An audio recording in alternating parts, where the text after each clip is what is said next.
Europe के इस शहरी का नाम है अलेक्जेंडर लोवेज। इसने आज से 8 साल पहले इस्लाम कबूल किया था और इस साल ये नौजवान साइकिल से उम्रा करने जा रहा है। यूरोप के बेल्जियम से इसका ताल्लुक़ है और इसने एक अज़्म किया था, इरादा किया था कि हम बैतुल्लाह शरीफ की ज़ियारत करने, उम्रा करने साइकिल से जाएंगे, एयरलाइन से सफ़र नहीं करेंगे।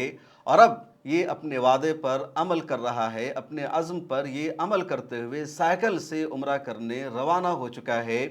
और आधा रास्ता इस नौजवान ने तय कर लिया है, आधा रास्ता तय करना बाकी है।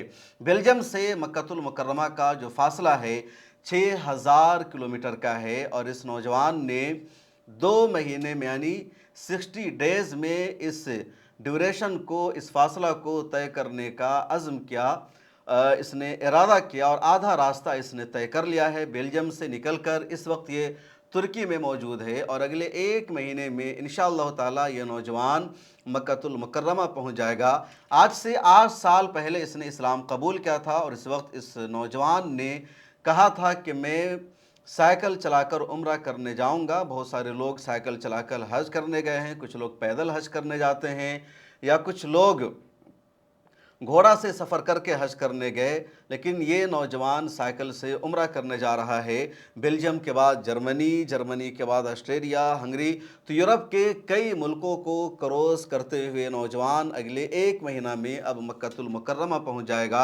जो रास्ता है आप स्क्रीन पर देख सकते हैं, कितना लंबा रास्ता है, बीच में समंदर भी है, लेकिन बेल्जियम से जो खुश्की का रास्ता है, बेल्जियम के बाद जर्मनी आता है, जर्मनी के बाद इस रास्ते में ऑस्ट्रेलिया आया, उसके बाद हंगरी आया, उसके बाद सर्बिया आया, उसके बाद बल्गेरिया आया और अब तुर्की में ये नौजवान मौजूद है। तुर्की के बाद ये नौजवान सीरिया में दाखिल होगा, सीरिया के बाद ये इराक़ जाएगा, इराक़ के बाद फिर ये उर्दन जाएगा यानी जॉर्डन, और फिर जॉर्डन से ये सऊदी अरब जाएगा और तबूक होते हुए ये नौजवान पहुंच जाएगा मक्कतुल मुकर्रमा। दुआ कीजिए अल्लाह ताला इसको इस्तिक़ामत अता फ़रमाए, हौसला अता फ़रमाए।